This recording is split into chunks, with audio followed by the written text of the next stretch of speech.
우리 주여 주의 이름이 온 땅에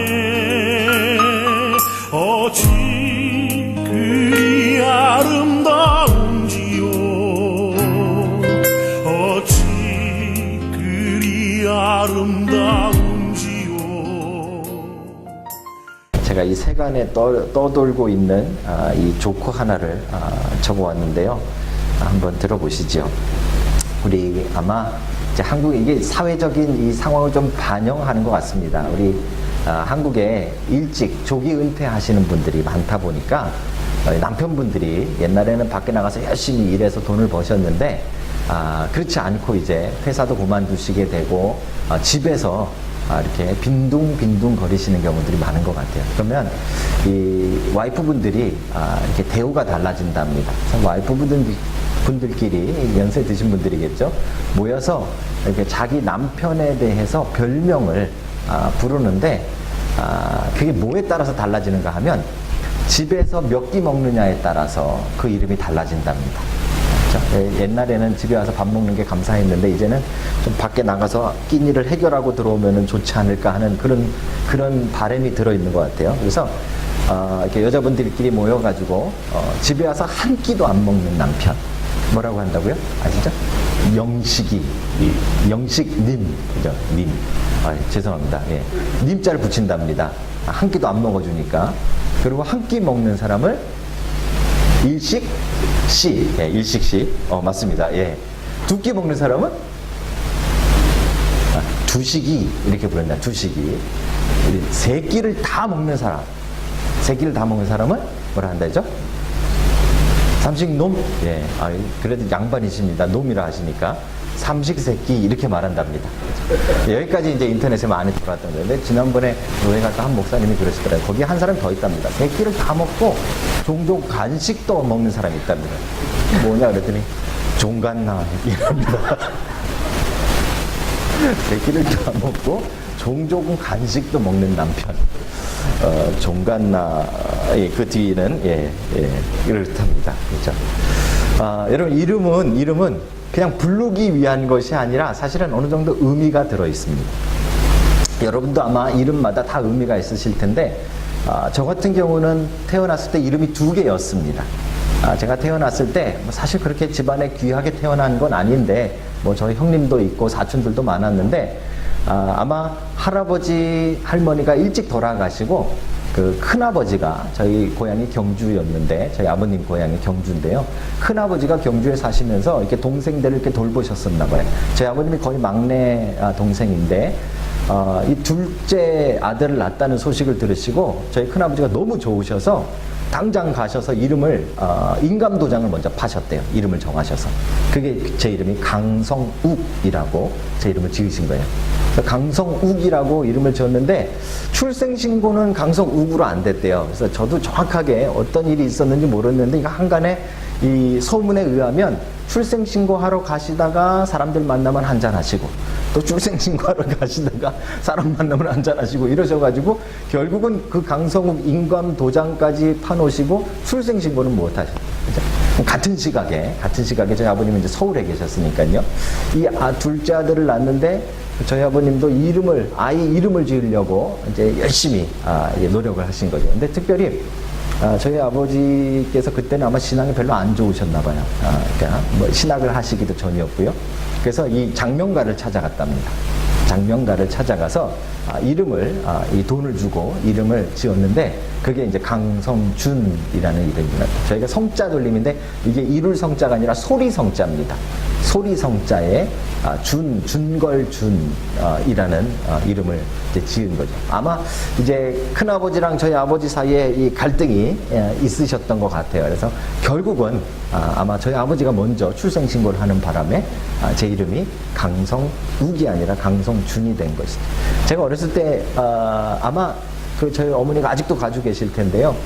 저희 어머니가 이렇게 도장만 모아놓는 지갑이 있으셨는데 거기에 보면 제 도장이 항상 두 개였어요. 인감도장이. 하나는 강성준으로 돼 있고 하나는 강성욱으로 돼 있는 거죠. 저희 어머님이 한 번은 그걸 보시면서 이렇게 이야기하시더라고요. 그냥 지나가는 말씀으로, 야, 네가 이거 강성 우기였으면 지금 어떻게 살았겠을까, 이렇게 말씀하시더라고요. 근데 그 말씀 속에는 우리가 어떤 생각이 들어있는가 하면, 우리가 이름이 달라지면 다른 인생을 산다라는 생각을 가지고 있는 거예요. 그죠? 그래서 아마 제 이름이 성준인데, 이 소리 성자에 중걸 준자, 그러니까 소리가 좀 아름다운 사람, 이런 뜻인 것 같아요. 이제 저도 그렇게만 알고 있었어요. 소리가 아름다운 사람. 그래서 아마 제가 잘 풀렸으면 이 장로님 같은 가수가 되지 않았을까 하는 생각을 좀 해봅니다. 그랬는데 잘 안 풀렸나 봐요. 그죠? 신학교에 갔는데 그 홍콩 친구가 하나 있었어요. 제 이름을 보더니 이런 이야기를 하더라고요. 야, 네 이름이 굉장히 성경적이래. 비블리컬하대. 왜 그랬더니 이 중걸 준자가 이 아름다운 준자래요. 그래서 이 아름다운 소리, 그죠? 또는 뭐 복된 소리, 이런 뜻이래요. 그래서 네가 복음을 전하기에는 제일 좋은 이름을 가졌다고. 그때 제가 제 이름의 뜻을 이제 다시금 깨달은 거죠. 그래서 하나님 나를 목사를 시키시려고 그 장명가에게 성령 충만하게 하셔서 제 이름을 그렇게 지으신 것이 아닌가 라는 착각을 해봤습니다. 여러분, 우리가 한국 사람들이 가지고 있는 이름과 인생, 그죠?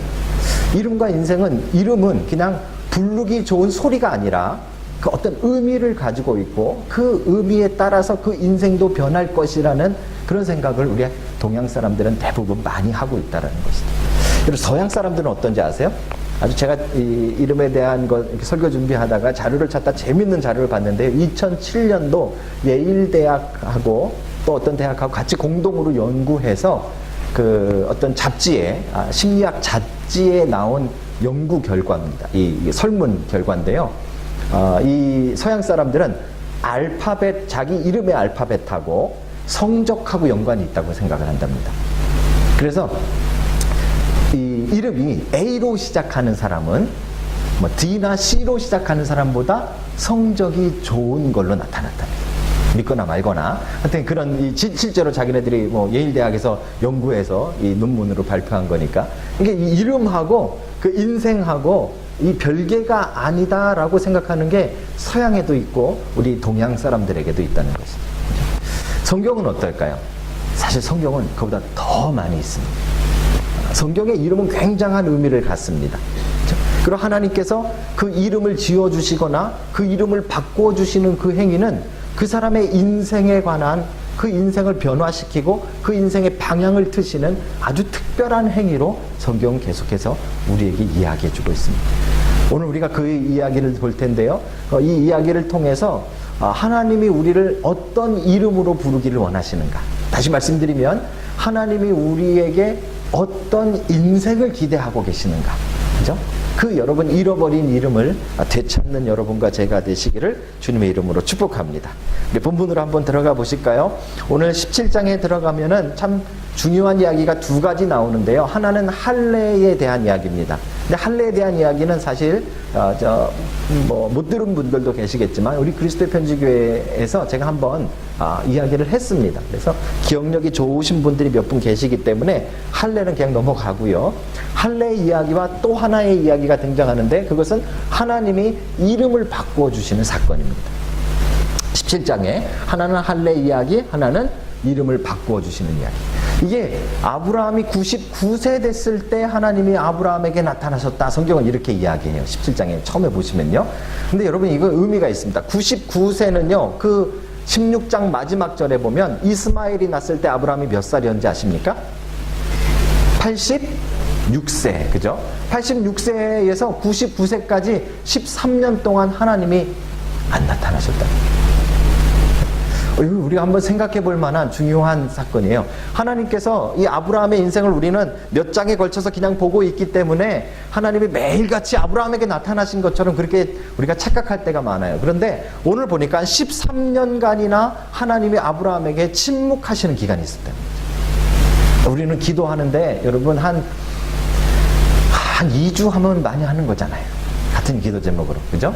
이 13년이나 하나님이 아무 응답 안 하셨다는 거, 이거 대단한 얘기죠. 어떤 학자는 왜 그랬을까를 어떻게 추측하는가 하면 이스마엘을 낳는 것 자체가 하나님의 방법이 아니라 인간의 방법을 동원해서 하나님의 뜻을 이루고자 했던 불신앙의 모습이었기 때문에 거기에 대해서 하나님이 침묵하시는 기간이었다, 이렇게 말하는 그런 학자들도 있습니다. 일리가 어느 정도 있는 것이죠. 여러분, 우리가 이 땅을 살면서 하나님 앞에 불신앙을 저지를 때, 또는 우리가 죄악을 저지를 때 하나님의 백성이니까 아무렇지도 않겠지, 이렇게 생각하시면 여러분 곤란합니다. 나중에 다윗의 이야기도 마찬가지고요. 우리가 이 땅에서 뿌린 것은 우리가 여기서 거두게 돼 있습니다. 하느님의 백성이기 때문에 우리가 구원이 보장되어 있고 결국은 하나님은 우리를 만나 주시지만 우리의 실수와 우리의 잘못에 대해서는 하나님께서 어느 정도 깨달을 수 있는 그런 결과를 허락했습니다. 아브라함에게는 아마 13년이라는 침묵이었던 것 같아요. 하나님이 아브라함을 13년 동안 가만히 내버려 두시다가 이제 13년 만에 나타나셔서 아브라함이 99세가 됐는데 아브라함에게 이제 할례라는 것을 통해서 하나님이 어떻게 역사하실지, 하나님이 약속하신 일들이 어떻게 이루어지실지 다시 한번 확증하시는, 계약하시는 장면이 나오고요. 그 장면 바로 앞서서 하나님이 먼저 하신 것은 아브라함의 이름을 바꿔주신 것입니다. 아브라함, 이 이름은 나중에 지어진 것이고요. 원래 아브라함의 이름은 아브람입니다. 여러분, 우리 주보에 성경 공부할 때 보면 여태까지 아브람이라고 나왔어요. 그렇죠? 근데 하나님이 그 이름을 아브라함이라고 오늘 바꿔주시는 장면이 5절에 사실 등장합니다. 이 뜻이 뭘까요? 아브람, 사실 우리가 볼 때 아브람이나 아브라함이나 사실 발음 차이 아닌가 이런 정도로 생각하겠지만 의미가 다릅니다. 아브람이라는 뜻은 존귀한 또는 고귀한 아버지, 이런 뜻이에요. 아부라는 게 아마 이 아버지라는 거와 연관이 있기 때문에 아브람 하면 존귀한 아버지, 정말 좋은 이름이죠, 그죠? 근데 이 이름을 하나님이 오늘 나타나셔서 13년 만에 이름을 바꿔주시는데 이제 네 이름을 아브람이 아니라 아브라함이라 하리라, 이렇게 말씀하세요. 아브라함은 무슨 뜻일까요? 열국의 아버지, 여러 민족의 아버지, 여러 나라의 아버지, 이런 뜻입니다. 재밌는 것은 하나님이 이 아브라함만 바꿔주시는 것이 아니라 오늘 본문이죠. 15절에 보시면 아브라함뿐만 아니라 그의 아내의 이름을 바꿔주십니다. 아내의 이름은 원래 사레였습니다. 우리는 한국말에는 사례 들렸다 이런 말이 있어가지고 사례라는 말을 좀 쓰기가 별로 그렇게 이렇게 껄끄러운 말인데 그거 아주 좋은 이름이에요. 사례. 어떤 뜻인가 하면 공주라는 뜻이에요. 조금 더 분명하게 말씀드리면 나의 공주, 이런 뜻이에요. 사례. 근데 하나님이 그 이름을 이제 네 아내의 이름도 바꿔주겠다 하시면서 그 아내의 이름을 이제 앞으로는 사레라 하지 않고 사라라 하리라, 이렇게 말씀하십니다. 짝대기 하나 빼신 거예요. 한국말로 하면 별거 아닌 것 같은데 의미는 확 달라집니다. 사라는 여주인이란 뜻도 있고요. 더 오늘 본문 성경에 하나님이 설명하신 대로 한다면 열국의 어머니라는 뜻이에요. 여러 나라의 어머니라는 뜻이죠. 우리가 지금 하나님이 말씀하실 때 이름을 바꿔주신 것, 이름은 단순히 부르기 편한 것으로 바꾸는 것이 아니라 그 의미가 바뀌는 것이다 라는 그런 전제 조건을 가지고 이 말씀을 보고 있습니다. 이게 굉장히 중요합니다. 그죠? 아브람보다 아브라함, 이게 더 부르기 편해서 바꿔주신 게 아니라는 말이에요. 하나님은 여기에 어떤 의미를 가지고 이제 아브람으로 살았지만 아브라함으로 살기를 바라는 하나님의 계획과 기대가 그 안에 들어있다는 것입니다. 그죠? 그러면 도대체 어떻게 바꿔주신 것인가? 저는 사실은요, 이 바뀐 이름을 가만히 생각해 보면서 개인적으로 조금 실망했습니다. 이게 어디까지나 뭐 제 개인적인 생각입니다. 제 개인적인 생각으로는 아브라함보다 아브라함이 더 멋있는 이름이죠. 여러분 안 그러세요? 존귀한 아버지, 또는 뭐 이렇게 고결한 아버지, 이런 이름이 더 멋있지, 열국의 여러 나라의 아버지, 이 뭐가 멋있습니까? 지금 애 4명도 힘들어 죽겠는데 이 나라 저 나라 애들이 다 아빠 부르는 게 이게 뭐가 좋습니까? 그죠? 사실은 어떻게 보면 이 고귀한 아버지, 이게 더 훨씬 더 멋있는 이름이 아닌가라고 생각합니다. 이거 잘못 들으면 또 이상한 이름이 될 수도 있어요.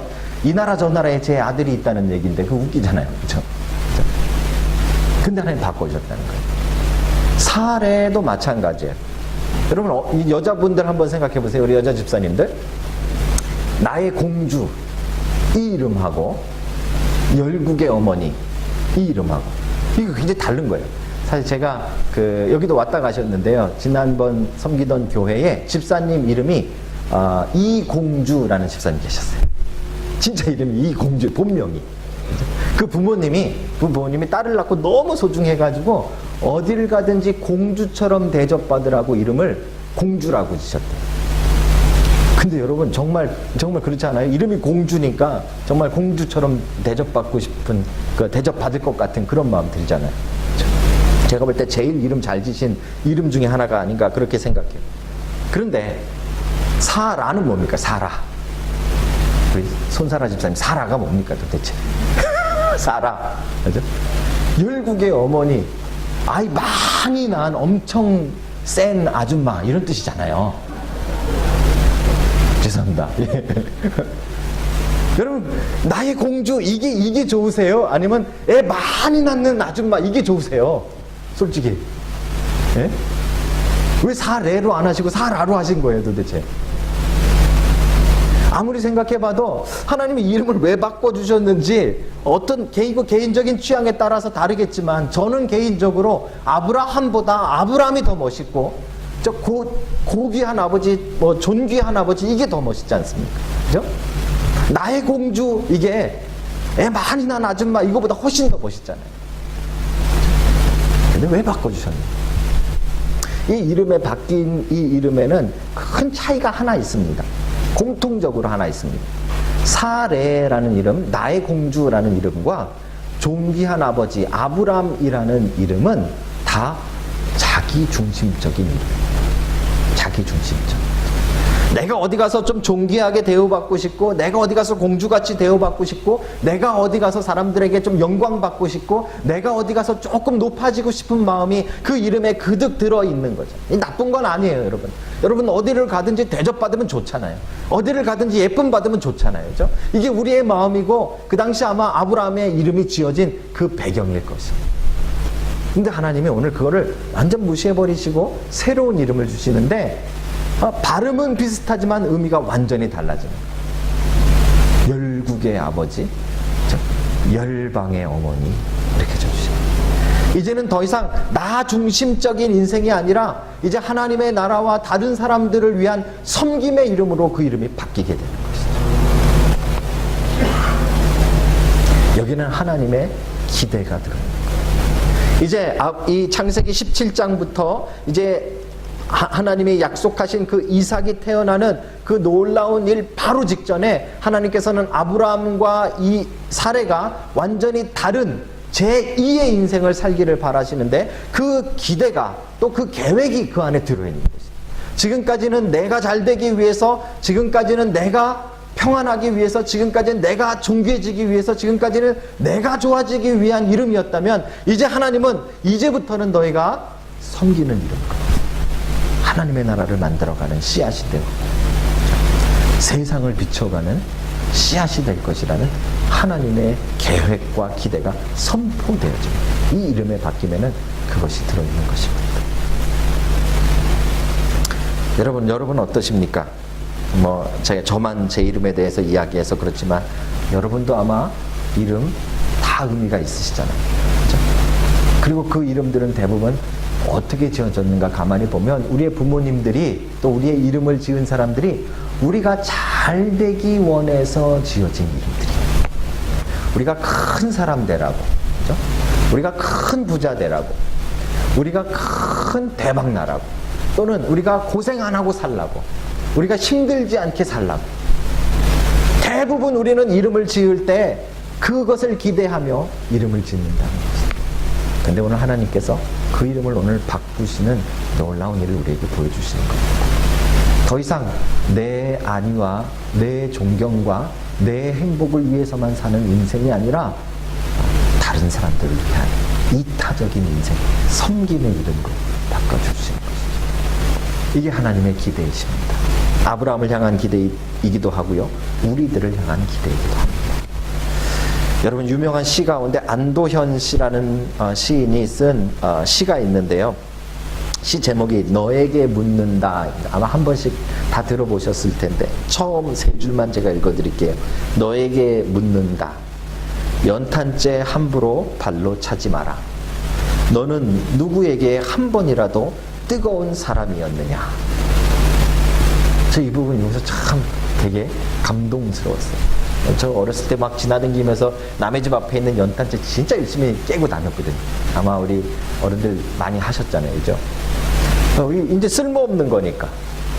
이건 아무 필요도 없다고 발로 차고 다녔는데 이 사람 이야기가 그 연탄재 그렇게 발로 차지 말래요. 왜냐하면 그 연탄재는 자기의 몸을 불살라서 누군가를 뜨겁게 만들었던 그런 경험이 있는 존재라는 거죠. 너는 누군가에게 뜨거운 사람이었다. 사랑하는 성도 여러분, 우리는 한번 이걸 생각해 봐야 됩니다. 그렇죠? 우리의 인생이, 우리의 신앙이 계속해서 나만 바라보고 있진 않은지, 우리가 어떻게 하면 잘 되는지, 우리가 어떻게 하면 대박 나는지, 우리가 어떻게 하면 평안한지, 우리가 어떻게 하면 좋을지, 우리는 다 우리에게 포커스를 맞춰서 우리의 이름을 짓고 우리의 인생을 살아가는 거죠. 근데 하나님은 거기서 완전히 바꿔주십니다. 더 이상 아브라함이 아니라 아브라함으로 살고, 더 이상 사레가 아니라 사라로 살고. 사랑하는 성도 여러분, 이 잃어버린 인생의 이름을 되찾는 여러분 되시길 주님의 이름으로 축복합니다. 여러분과 저의 인생이 이제 더 아브라함처럼 커져서 다른 이들을 위한, 다른 사람들을 섬길 수 있는 더 큰 이름으로, 큰 인생으로 변화되어지시기를 주님의 이름으로 축복합니다. 또 하나가 이름이 등장하는데요. 오늘 17장에 또 하나의 이름이 등장합니다. 이 아브라함, 그 다음에 사라 이름으로 바꿔주시고 이제 이들을 통해서 태어날 아기의 이름을 정해주십니다. 아까 주일학교 학생들과 나눴던 이름이죠. 누구죠? 이삭이라는 이름이죠. 이삭이라는 이름의 뜻은 뭐라고요? 웃음이라는 뜻입니다. 저는 이 부분에서 빵 터졌습니다. 좀 성경을 진지하게 보시다 보면 이렇게 빵 터질 때가 있습니다. 아버지 이름은 열국의 아버지, 이제 엄마 이름은 열방의 어머니, 열국의 어머니, 애 이름은 웃음. 이게 얼마나 웃깁니까, 여러분? 이건 빵 터지는 거 아니에요?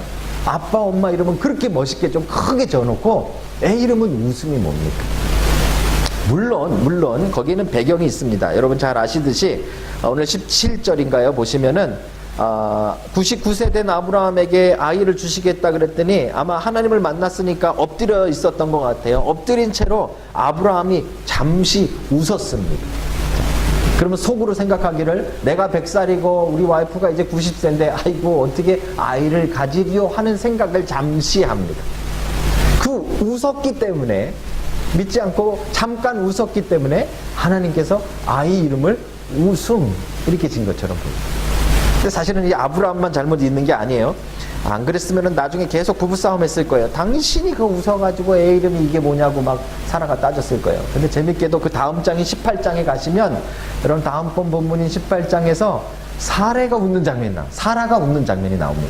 장막 문 옆에 이렇게 서 있다가 이제 새 천사들을 대접하는 그 장면에서 이제 내년에 아이를 얻을 것이다 라는 그 천사들의 이야기를 밖에서 몰래 듣고는 속으로 비웃는 장면이에요. 아이고 내가 지금 이제 100살이 다 돼가는데 내가 무슨 애를 낳는다고.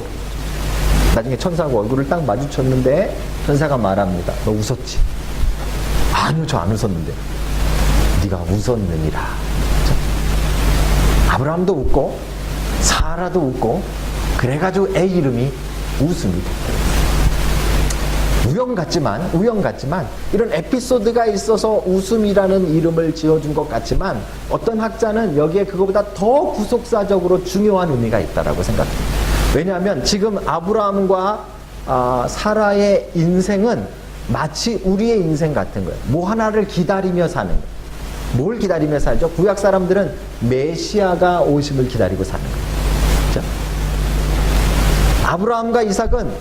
아브라함과 사라는 이삭이 태어나기를 기다리며 사는 인생이에요. 평생을. 메시아 기대하고 살아가는 것과 똑같은 기다림의 인생을 사는 거예요. 우리 신약의 사람들은 어떻게 살아갑니까? 다시 오실 예수 그리스도를 기다리며 살아갑니다. 그래서 구약의 가장 예수님을 닮은 인물을 뽑으라 그러면 이삭입니다. 이삭이 옴으로 이제 아브라함과 사라의 인생이 바뀔 뿐만 아니라 아브라함, 사라 이전 사람들의 인생과 달라지는 거예요. 아브라함과 사라 이전 사람들은 아담과 이브부터 시작해서 그들이 죄를 지은 다음부터 그들의 인생의 고통이 시작해요. 창세기에 처음에 보시니까 우리 함께 보셨잖아요. 고통이 시작된 거예요. 그들의 인생의 슬픔이 시작된 거예요. 그들의 인생의 눈물이 시작된 거예요. 이게 언제 끝나는 거예요? 이제 하나님께서 이삭을 주심으로 말미암아 그들의 인생의 기쁨이 생겨요. 이런 영적인 의미가 사실은 이삭의 이름 속에 들어있는 거예요. 단순히 엄마 아빠가 웃었기 때문에 애 이름을 웃음이라고 짓는 것이 아니에요. 이제 이삭으로 말미암아 새롭게 하나님의 약속 가운데 있을 모든 하나님의 백성들이 살아갈 인생의 모습은 슬픔도 아니요, 고난도 아니요, 고통도 아니요, 기쁨이라는 것입니다.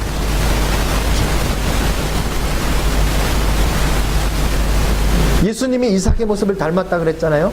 여러분, 구약에서는 계속해서 이 오실 예수님, 그리스도, 메시아에 대해서 설명을 하면서 뭐라고 계속 설명했는가 하면 이제 우리의 모든 눈물을 씻어주실 것이다 이렇게 표현하잖아요. 그죠? 우리의 모든 고통을 덜어주실 분이다. 그 메시아와 함께하는 세상은 이제 기쁨의 세상인 것을 구약이 계속 얘기하는 거예요. 그래서 신약 때 와서는 진짜 그 메시아가 오셨는데 맨 처음에 일으키신 기적이 뭡니까?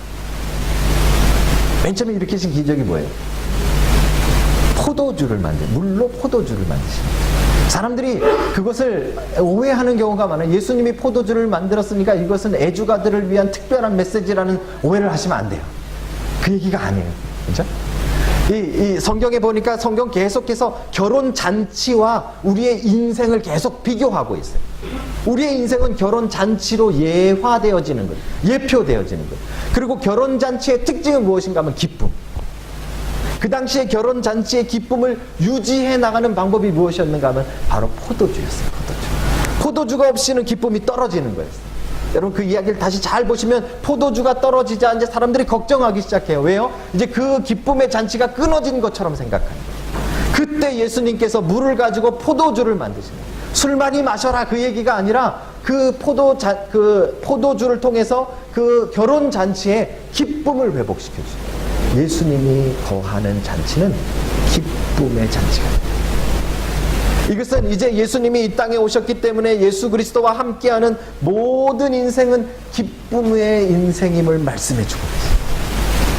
여기 굉장히 이삭의 이름 속에 아주 놀라운 은혜가 들어있는 거예요.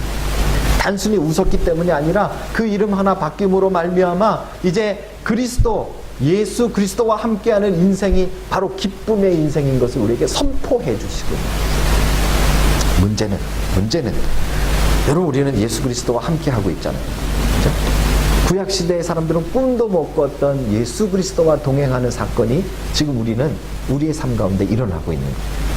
그런데 한번 보십시다. 기쁘십니까?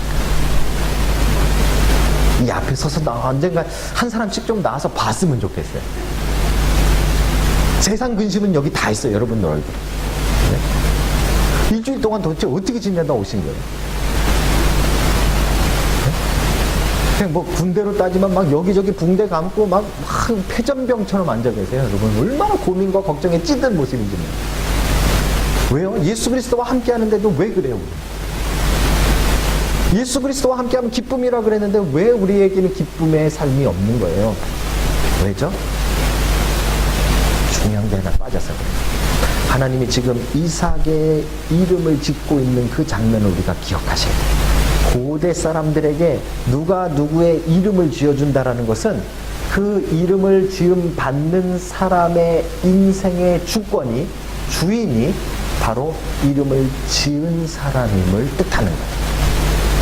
집안에 종이 태어나면 그 종의 이름은 그 주인이 짓는 거예요. 무슨 말인지 아세요? 우리 안에 기쁨이 회복되어지고 우리의 이름이 정말 기쁨인 인생의 이름이 되기 위해서 전제 조건으로 해야 되는 것이 있는데 그것은 바로 여러분 인생의 주인이 하나님이셔야 합니다. 우리가 주인이 돼서 우리 인생에 여러 가지 고민을 끌어안고 이것도 걱정하고 저것도 걱정하고 이것도 염려하고 저것도 염려하면 우리 안에 기쁨은 사라져가요. 우리 인생이 정말 기쁨의 이름으로 바뀌기 위해서는 우리의 인생의 주인이 하나님이심을 우리는 계속 고백합니다. 많은 사람들이 신앙생활할 때 이 부분을 놓치고 미스하는 거예요. 첫 번째로 우리가 예수 그리스도를 영접하게 되어지면, 그죠? 이게 다 끝난 것이라고 생각하는 것이 우리의 잘못된 신앙관이에요.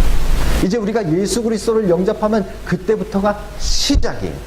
그리스도와 함께하는 인생의 시작이에요. 구원받은 자들이 살아가는 인생의 시작이에요. 이 인생, 우리가 성화의 인생이라고 말하는 이 인생의 특징은 무엇인가 하면 날마다 주권을 하나님께 맡기는 삶. 이거 하셔야 돼요. 그거 없이는 기쁨이 없습니다. 사랑하는 성도 여러분, 여러분의 이름이 기쁨의 이름으로 바뀌기를 주의 이름으로 축복합니다. 하나님이 여러분들의 인생의 주인이 되셔서 여러분들의 인생을 좀 주권적으로 움직이실 수 있도록 여러분과 저의 염려, 근심, 인생 전체를 좀 맡기시는 은혜가 있기를 주의 이름으로 축복합니다. 하나님 아직 태어나지도 않은 이삭의 이름을 미리 정하심으로 이제 이삭의 인생의 주인이 되셔서 그 인생을 통해서 그의 인생이 기쁨이 되게 하실 것이라는 것을 오늘 선언해 주시는 것처럼 아직 이삭 태어나지도 않았잖아요. 여러분의 인생을 하나님 손에 맡겨서 하나님이 그 이름을 지으실 수 있도록, 하나님이 우리 인생의 이름을 기쁨으로 만드실 수 있도록 맡기는 역사가 있기를 주의 축복합니다. 이거 한번 하셨으면 좋겠습니다. 여러분, 오늘은 잠시 기도하면서 이 말씀을 마칠 건데요. 기도하실 때 우리 그런 기도 하셨어요. 영접 기도 이거 많이 하셨잖아요. 그죠? 우리 안에 이제 예수님이 들어오셔서 이거는 많이 기도하셨죠.